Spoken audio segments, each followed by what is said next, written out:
प्यारे सज्जनों, आज के सत्संग में हम चर्चा करेंगे कि नाम जप क्या है, नाम जप कब करना चाहिए और कैसे करना चाहिए, नाम जप करने से क्या होता है, नाम जप की महिमा क्या है, नाम जप किसको करना चाहिए और किसको नहीं करना चाहिए, ईश्वर की प्राप्ति के लिए नाम जप क्यों महत्वपूर्ण है, क्या नाम गुरु के द्वारा ही प्रदान किया जाना चाहिए, वही सर्वश्रेष्ठ होता है अथवा कोई भी नाम जपा जा सकता है, क्या नाम जपने से ईश्वर की प्राप्ति संभव है। प्यारे सज्जनों, आइए शुरू करते हैं आज का सत्संग। यदि आप हमें कुछ आर्थिक सहयोग करना चाहते हैं तो आप हमारे इस QR कोड को स्कैन कर सकते हैं जो आपको स्क्रीन पर दिखाई दे रहा है। सहयोग करने के लिए आप सभी का बहुत बहुत धन्यवाद। प्यारे सज्जनों, भगवान के नाम जप की महिमा अतुलनीय कही जाती है। भगवान का नाम जपने के लिए किसी विशेष स्थिति या विशेष स्थान की अनिवार्यता नहीं होती। भगवान का नाम तो कभी भी किसी भी समय जपा जा सकता। भक्ति स्वयं भगवान ही भक्त को प्राप्त करवाते हैं। भगवान की इच्छा के बिना किसी का नाम जप करना संभव नहीं होता। वैसे तो भगवान का नाम किसी भी समय किसी भी स्थान पर जपा जा सकता है, लेकिन भगवान का नाम मुंह से जोर जोर से उच्चारण करने की आवश्यकता नहीं होती, बल्कि भगवान का नाम मन में ही जप करना चाहिए। मन में जाप करने से मन की एकाग्रता में भी वृद्धि होती है। नाम जप करते हुए कई भक्त भगवान के स्वरूप का मन में ध्यान करते हैं और कई भक्त नाम की धुन में स्थिर रहते हैं। भगवान का नाम सुमिरन करने से भक्त को जीवन में और मृत्यु के पश्चात भी अनंत लाभ होते हैं। कलयुग में भगवान का नाम सुमिरन से ही भक्त भगवत प्राप्ति और मोक्ष की प्राप्ति करता है। प्यारे सज्जनों, जब मनुष्य बाह्य संसार से अपनी सूरत को हटा करके श्वास श्वास में नाम का सुमिरन करता है तो नाम सुमिरन करने के प्रताप से एक दिन उसका नामी अर्थात परमात्मा से मिलन हो जाता है और उसका मनुष्य जन्म में आने का जो कार्य था वो संवर जाता है। संतों के वचन है, नाम जपे नामी मिले, ये निश्चय कर मान, मुक्ति मिले संसार से फिर नहीं आवन जान। नाम जपे नामी मिले, एक मेव हो जाए, बंधन छूटे जगत का, साई माहि समाए। सत्य नाम को सुमिरत बन जाए जीव काज, जा पहुंचे सतलोक में काट काल का पास। इसीलिए जो परमात्मा से मिलने के अभिलाषी हैं उनको चाहिए कि वो अपनी समस्त चित्तवृत्तियों को समेट करके वो अपनी समस्त चित्तवृत्तियों को संसार की ओर से मोड़ करके परमात्मा के ही नाम सुमिरन में लग जाए और अपनी कुसंगत अर्थात बुरे लोगों की संगत का त्याग कर दें, क्योंकि कुसंगत में पड़ करके मनुष्य बुरे कर्मों की ओर प्रवृत्ति हो जाता है और जिसके परिणाम स्वरूप उसे नरकों की यातनाएं सहन करनी पड़ती हैं और 84 के चक्र में भी भटकना पड़ता है। इसलिए भगवान श्री रामचंद्र जी महाराज जी अपने भक्त विभीषण को फरमाते हैं कि बर भलवास नरक करता था, दुष्ट संग जन देह विदाता। हे तात, नरक में रहना अच्छा है, लेकिन किसी दुष्ट का संग अर्थात उसका कुसंग भगवान किसी को न दे। ऐसा भगवान श्री राम ने इसीलिए कहा है क्योंकि नरक के कष्ट तो जीव को कुछ काल तक ही भोगने पड़ते हैं, लेकिन 84 लाख योनियों के चक्र में भ्रमण करते हुए तो युगों युगों तक नीच योनियों के दुख और कष्ट सहन करने पड़ते हैं।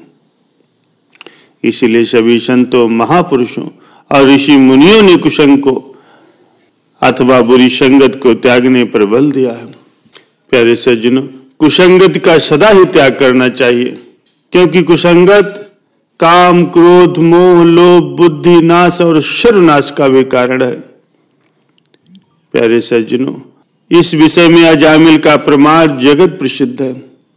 अजामिल एक धर्मात्मा और सदाचारी ब्राह्मण का पुत्र था, लेकिन कुसंगत में पड़ करके वो गलत मार्ग पर चल पड़ा। बुरी संगत में मदिरापान करने और जुआ खेलने लगा। धीरे धीरे उसे नाच गाना देखने और सुनने का भी चस्का लग गया। वो अपने साथियों के साथ एक वैश्य के पास जाने लगा और उसके जाल में ऐसा फंसा कि वो बस उसी का होकर के रह गया। उसके पिता ने उसे बहुत समझाया और सत्मार्ग पर लगाने का बहुत प्रयास किया, लेकिन अजामिल पर उनकी बातों का कोई प्रभाव नहीं पड़ा। उसने उस वैश्य के यहाँ जाना जारी रखा तो पिता ने उसे घर से निकाल दिया। अजामिल अब उसी वैश्य के घर पर ही रहने लगा।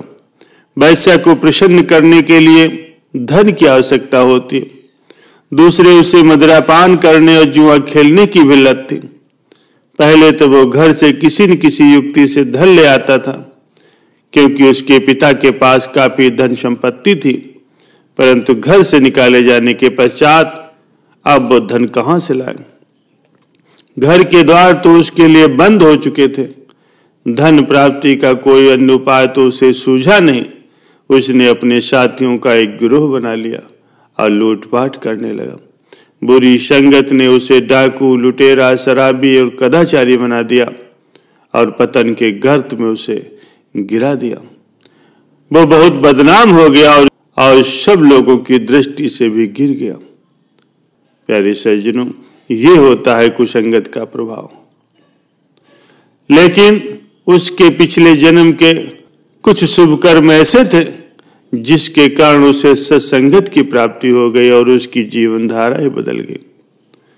हुआ ये कि एक दिन तीर्थ यात्रा करते हुए एक संत मंडली उसी नगर में आ गई और उसके घर के पास ही पहुंच गई। वहां एक स्थान पर कुछ आवारा लोग बैठे हुए थे। संत महापुरुषों के ये पूछने पर कि क्या यहाँ किसी भक्त का घर है जहां उनके भोजन का प्रबंध हो जाए और रात्रि व्यतीत करने के लिए स्थान मिल जाए, उन आवारा लोगों ने संतों को जानबूझकर उस वैश्य के घर भेज दिया।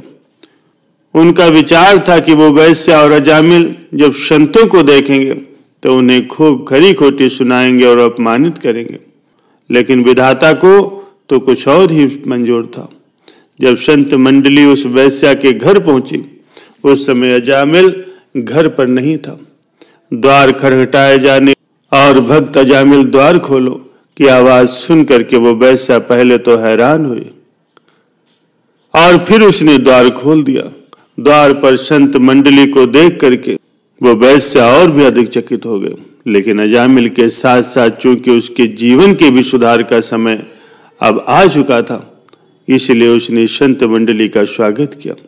संत मंडली के पहुंचते ही वहां भजन कीर्तन होने लगा। भजन कीर्तन की आवाज सुन करके आसपास रहने वाले प्रभु प्रेमी भी उस वैश्य के घर एकत्र होने लगे। जब आधी रात को अजामिल वापस आया तो संत मंडली को देखकर पहले तो वो चकित हुआ, फिर वो संतों के चरणों में गिर पड़ा और अपने पाप कर्मों का स्मरण करके आंसू बहाने लगा।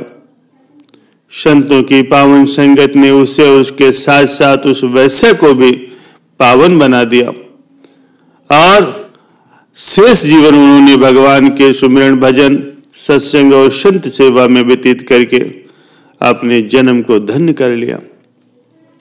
प्यारे सज्जनों, जिनके हृदय में परमात्मा को पाने की, जन्म मरण के बंधन से आजाद होने की और 84 लाख के चक्र से छुटकारा पाने की और अपनी आत्मा का कार्य संवारने की अभिलाषा हो, उन्हें चाहिए कि वो संतों का संग करें, संतों की सेवा करें, ईश्वर की भक्ति करें।